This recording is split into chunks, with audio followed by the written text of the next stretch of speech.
Hi,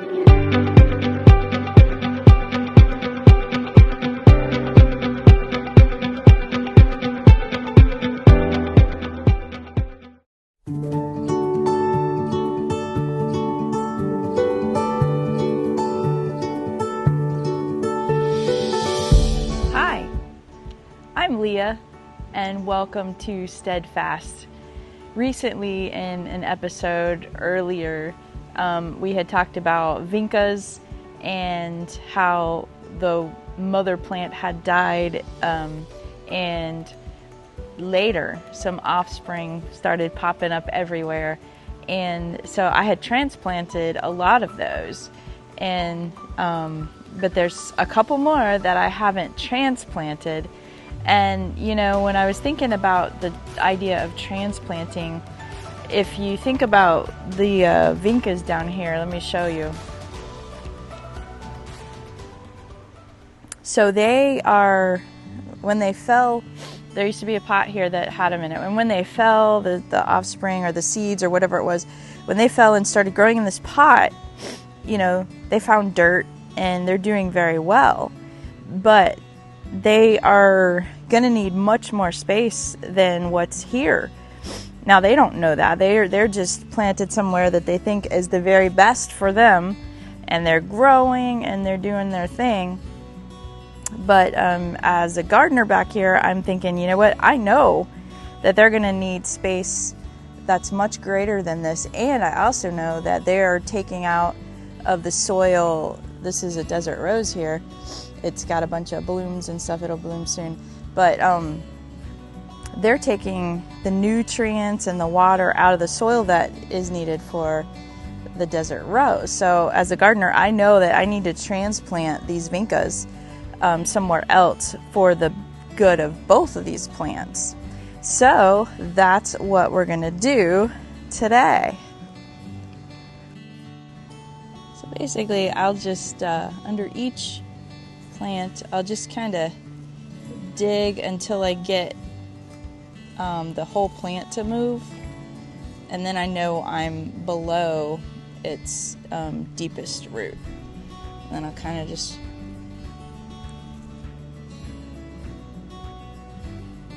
pull that up right there.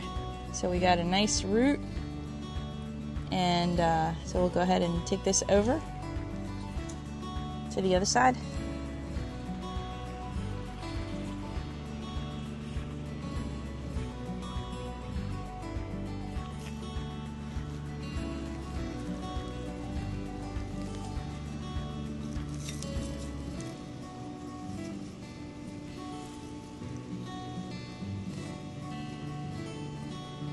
I just want to make sure I get into the dirt because there's mulch here as well. So I want to make sure that root has a good space of dirt to get into. There we go. And that's pretty good right there.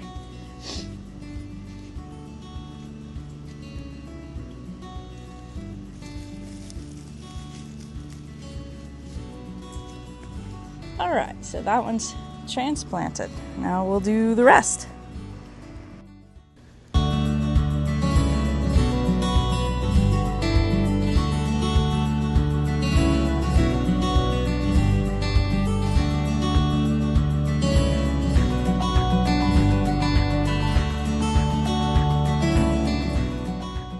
These have some really deep roots.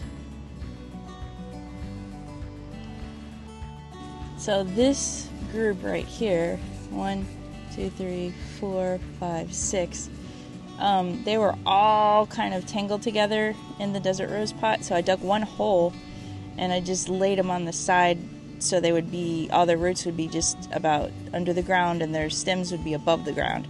So they're at different heights, but I'm going to put them all in the one kind of big hole here.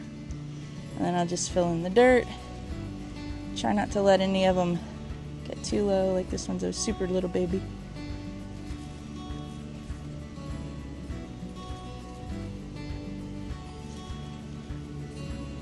There we go, and I'll stand them up here. Now this one was very different from all the others. It wasn't one branch with individual roots. It's like, it's one branch and it has multiple stems and then a really big root system down here. So this one is quite different from the others. But we'll get that planted as well. Last but not least, we're gonna give them some good watering. So down here, these are all the guys that I just transplanted, and they're gonna be traumatized for a little bit. It is in the afternoon right now, but the sun has gone behind some clouds, so I thought, well, let me go ahead and do it while the sun isn't beating overhead, and hopefully give them a nice good transition and soak them real good.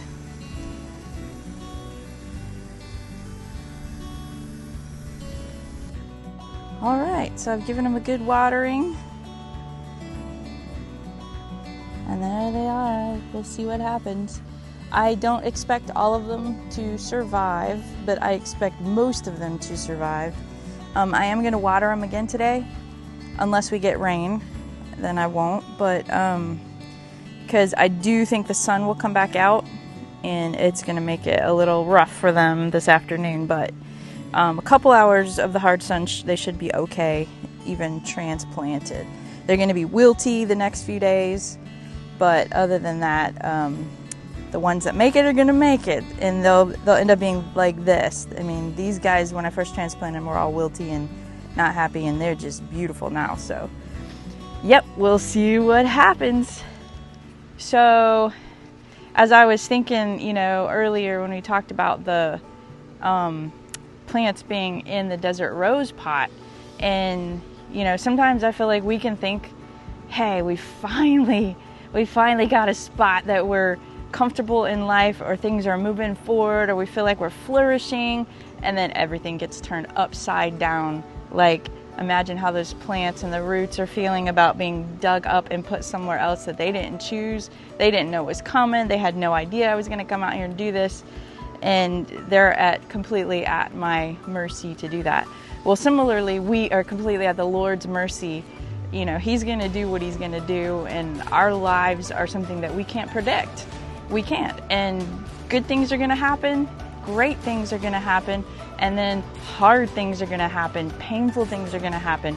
And we are still in this life. Some people kind of describe it like a roller coaster. You just don't know what's around the corner, Well, 2 Samuel 7:10a says this, "And I will provide a homeland for my people Israel, planting them in a secure place where they will never be disturbed."